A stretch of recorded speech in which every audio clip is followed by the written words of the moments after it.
Thanks, Amishi. And hello, everyone. Of course, I'm a little nervous, but I'm really happy to be here and to be able to share this wonderful journey that I've had with all of you. When Amishi told me that Kursu is the theme, I hadn't obviously heard of the word before, but it completely resonated with me. And I think everything that I will be sharing with you today is really something that I have felt, experienced, and really happy to kind of be here and share with all of you. So I've kind of kept a little bit of a theme for today, and I feel like I would like to focus on it's a matter of choice. So while Kursu is a glimmer of hope and like Amishi said, that, you know, that little unbelievable light that you see in darkness, I've often felt that in the journey that I've followed. Every now and then I'm like, okay, you know, I hope I'm doing the right thing. And ever so often there's this feeling that keeps coming up again and again, but it's always been a matter of choice. So thank you, all of you, and thank you for being here and listening. I also watched a video on Creative Mornings, considering this is the first one that I'm attending. And thank you for inviting me, Amishi. I'm honored to be here today.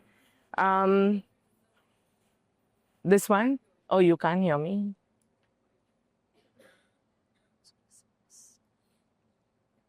Yeah.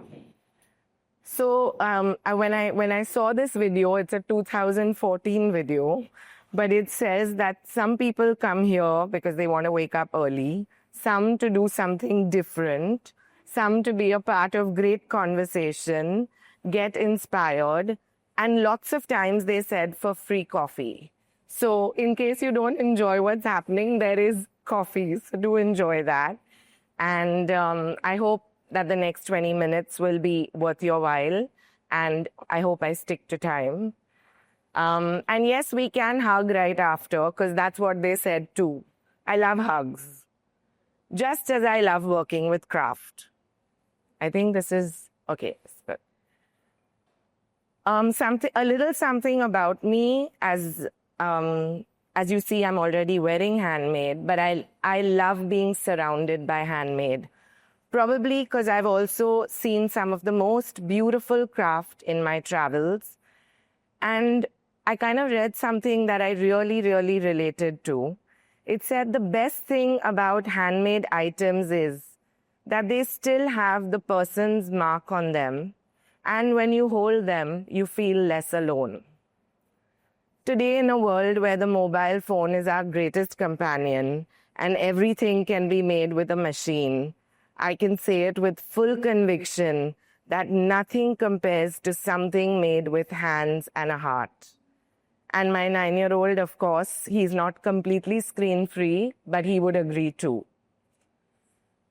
So I'm going to spend a little bit of time talking about some research that I looked up on choices we make and decisions we have to make every day.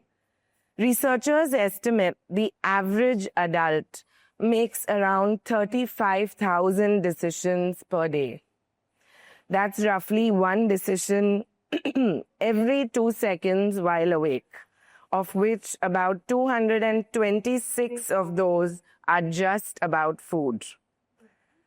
Most of these are tiny and unconscious, but together they shape our days and ultimately our lives.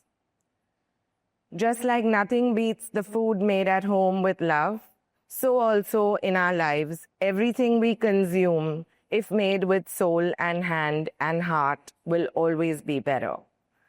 With the amount that is presented to us today, making the right choice is very important, because every bad choice we make is impacting our world. With climate change being a big issue today, it is important we have access to information so that we can make the right choices. I'm going to go a little bit into my journey and how it all started. Ever since I was very young, in our family, it was a conscious choice that we traveled every summer holiday for an exotic vacation within India. That was the rule. We weren't going to go anywhere overseas till we hadn't explored enough. Be it the backwaters of Kerala, Sikkim and Gangtok where we saw snow, or Ladakh. My dad was a great planner, he still is, loves to travel. He also had a small boutique travel agency called Land Escapes, and we got to experience amazing things very young, including camping in a Ladakhi family's backyard back in 1994 or 5. This really opened my eyes to the India we have. And contrary to friends who went overseas, I began to enjoy telling the stories of our Indian holidays. My favorite is the time when we lost my 2-year-old brother's bag and we had to shop for the baby clothes in Ladakh. Growing up in a Sindhi household, we never really spoke the language at home or felt any specific cultural identity except for the yummy Sindhi curry we ate every Sunday and shared with all our friends. So unlike those of my friends who were neighbors who had a native place, many of them from Gujarat, I grew up in South Bombay, I was surrounded by lots of Gujarati and Jain friends. They visited their families back in the native place. For us, it was always India. I always enjoyed history, and when I was just 10, my dad moved to Nagaland. He was doing a small stint there, and for a couple of months he was there. There were no mobile phones then, but we would eagerly wait for the postcards that Dad would send us from Nagaland, with drawings of butterflies that look like birds, and how magical and beautiful the land actually is. Right from then, obviously, there was an urge for all of us to visit the Northeast. So now from here, I'm going to move a little bit into the career path that I followed and how it shaped my decision to do the work with craft and community that I do today. I've always loved history, and the love for history and anthropology combined with a love for design was probably what naturally drove me to where I am today. In my summer holidays of 2000, which is the year that I graduated with my BA, I was waiting for the BA results, and I attended a talk at the Little Theatre by artist Jyoti Bhatt. He spoke a lot about folk and tribal art. And at that point of time, at the end of the talk, they kind of said, if anyone would like to donate to the organization or contribute, please put up your hands. I immediately put up my hand and offered my time to support it in any way I could. And it just so happened that at that time they were looking for a program coordinator. Though I had never worked before, I very quickly took on that post and became a part of the Murarka Center for Craft, which then operated from the NCPA. At that point, there was also the Kala Ghoda festival that used to happen with MTDC, which is the Maharashtra Tourism Development Corporation. And at the age of 20, I was in charge of literally curating the 100 artisans that got the one chance of their lives to come to Kala Ghoda and sell what they had made back in their village. Some of them would be there for a week and, do sales, would be like 3, 4, 5 lakhs, and that was their income for the year probably. And the way they would come to me and thank me, I think it was just a very overwhelming, very humbling, very, I got to keep doing this because I can see how happy it makes them. So that was where my journey and love to work with craft began, and also my connection with the artisans. I chose to do my MA in ancient Indian culture and not pursue design, even though I was very excited to work in design. But somehow with craft in the picture, I was able to combine the two and continued working. Also, the lady who ran the center, Murarka Center, had an iconic store called Melange, a very famous store for fashion. And back in those early days of 2002, we did a stunning fashion show with Khadi at the NCPA. And that was really my introduction to fashion and and working with hand spun, hand woven. I actually went to Wardha and learned how to spin and weave. And I always felt that, there was this need to immerse and experience what we were going out to tell. So some of the milestones and experiences that have convinced me that I'm on the right track. I was doing my master's in ancient Indian culture alongside working with Moorcraft. Post that, I was very keen to explore something else. I hadn't decided fully yet that this is what I wanted to do. And I got an opportunity to work with a publishing house as a photo researcher. Here again, my understanding and research-led approach, clubbed with a visual and aesthetic lens, worked very well for the job profile. Since they mostly published only coffee table books, understanding the aesthetic and visual treatment was very important. And while I had not studied design, this seemed to come to me very naturally. So again, I had a chance to combine history and design working with a publishing house. I've got one of the biggest books that I ever worked on. I was a photo editor on Horizons, which was a book published to commemorate 100 years of Tata history. And there's over 3,000 pictures published in that book. It also gave me an opportunity to travel around the country. I literally lived in libraries, under books, with archives. And it was an amazing experience, just feeling that history. It was just amazing. So purpose, vision, and career come together. But a sabbatical is always a good thing. In my case, the idea of a break was straight away diving into the Northeast, and that's what I did. It always stayed with me that I really want to go back to Nagaland. It was everything I expected and more. More because it opened up my eyes to how rooted and cultured people on the ground are and how close to nature they live. In that one trip, I must have explored over 10 or 15 kinds of natural fibers used to make their everyday products for living. I also got a chance to visit Nagaland, which I had been waiting to do. And I did have friends in Bombay and some others who asked me if Nagaland was a part of India. And that's when purpose, vision, and a path really came together. It wasn't really a plan, but it organically fell into place. I loved what I saw so much.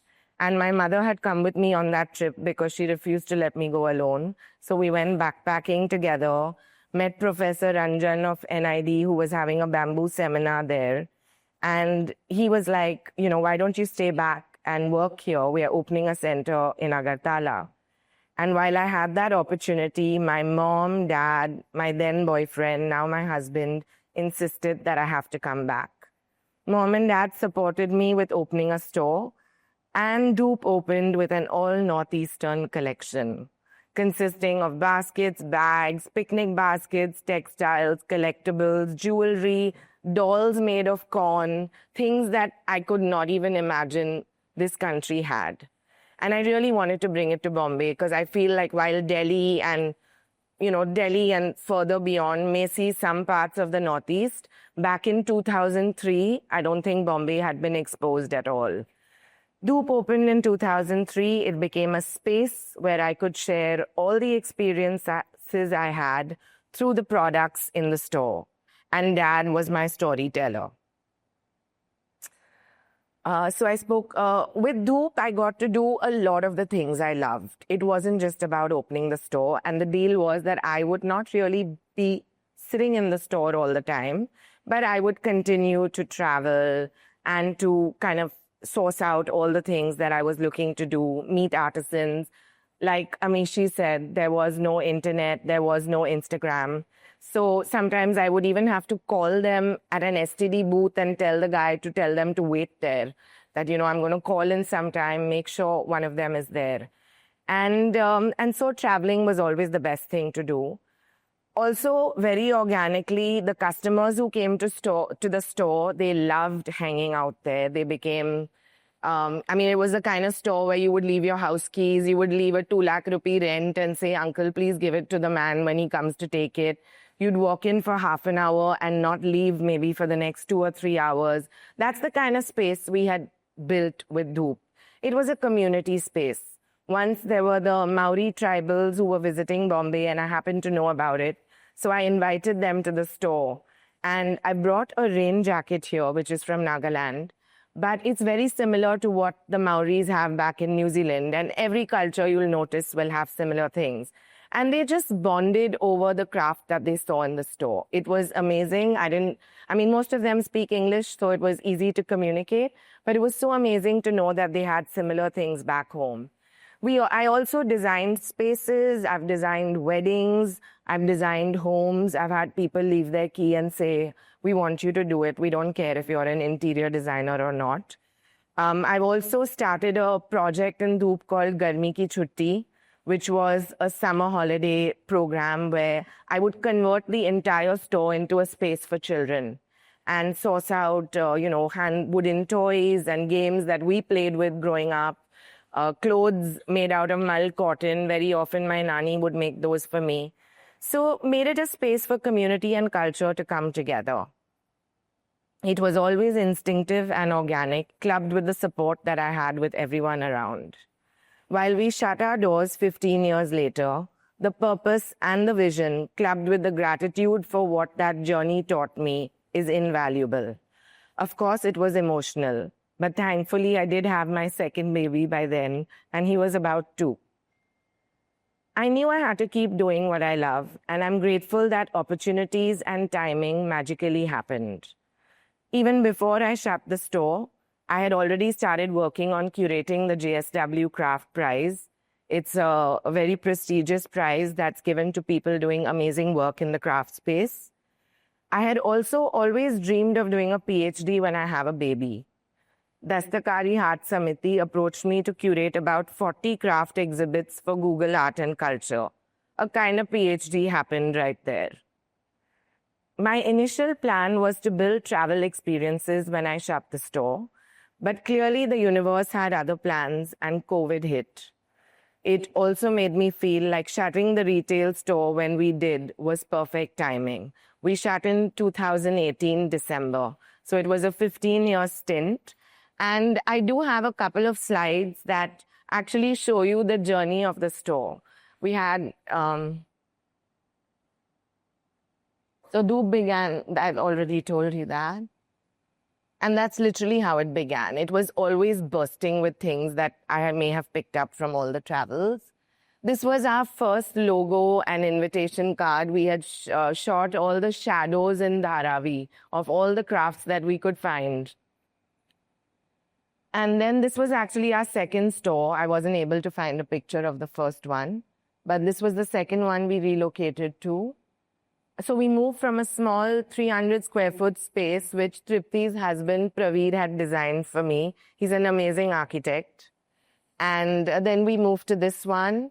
And this is how we kind of would send out our invites. They were always postcards, sometimes printed on cartons that we would tear up and then use them for print, sometimes on paper, but always tried to be creative and send a message through what we were doing. Then we moved to a really lovely large space in Bandra. And finally, because rentals at the time hit the peak they did and the web world opened up, we went back to a 350 square foot space, trying not to give up. And then in 2018 is when we decided that it was time to shut. And also my dad was kind of done with managing the store, and so we moved on from there. So this was one of my customers who lived in Bandra and sent me a message on the day we shut, and this is what she said.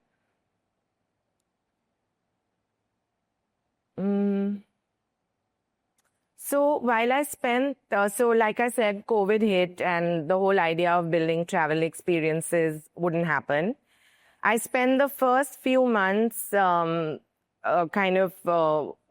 with Creative Dignity, which is an organization that helps artisans. And at that point, they really needed to liquidate stock.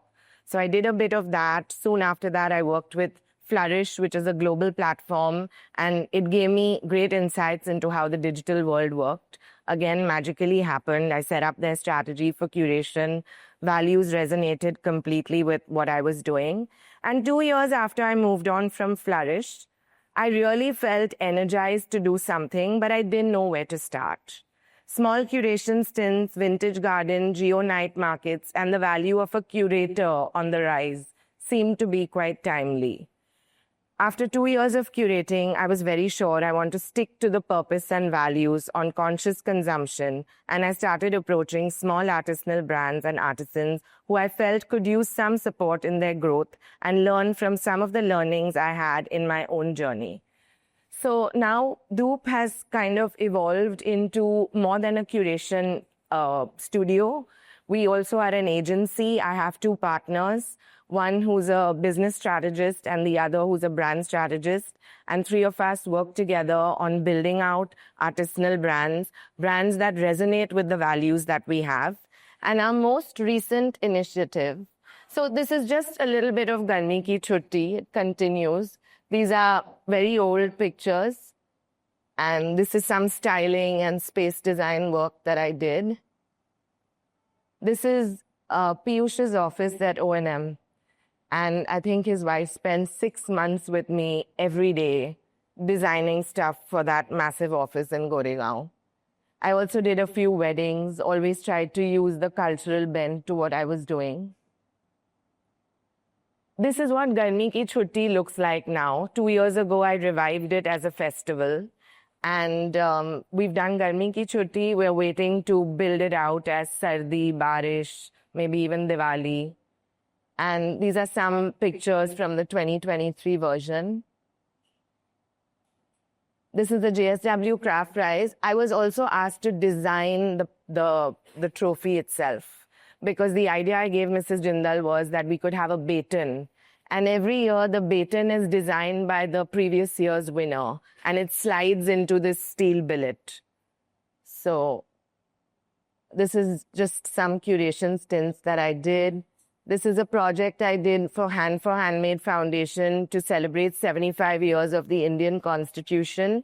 We had 75 textile panels from artisans all over the country. And Mrs. Jindal very gracefully supported us with it. We had Diya come in at the Kala Ghoda festival. She was fascinated to see what it was all inspired by the art around the Constitution.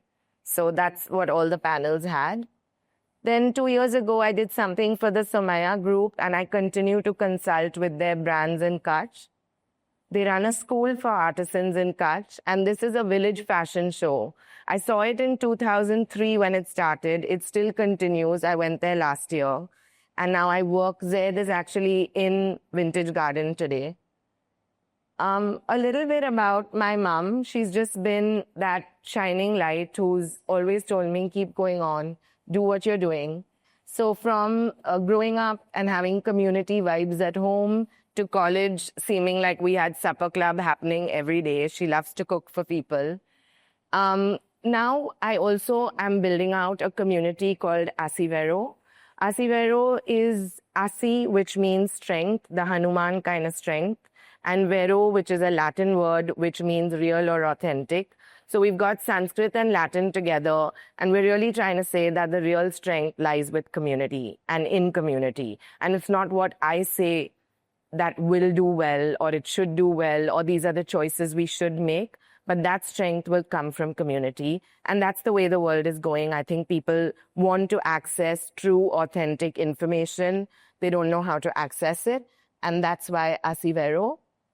So that's a little bit about Dhoop. We have Dhoop Co, which is the agency, and Asivero, which is the platform that we are building for community. That's a little bit about what Dhoop Co is. And this was our latest initiative with Asivero. We did a mural painting with a Gond artist in Bombay. I invited people to subscribe and sign up to come and learn about his artwork, learn how he paints, because it's so dear, it's so close to their way of living, right? They paint on their home walls. So we got an opportunity to paint, and we thought 7-8 kids would show up. We had almost 30 kids, and managing them became fun, but they learned his language. They learned how to do the dots and the waves and develop some language of their own. So I feel it's really important that we sensitize children to accessing this information from culture, from our roots, from the wisdom that comes with it. And I've been doing a lot of initiatives for children because of that. And that's Asivero. I'd love it if you guys join the group. It's a WhatsApp community. We are also on Instagram. And yeah, it's a matter of choice.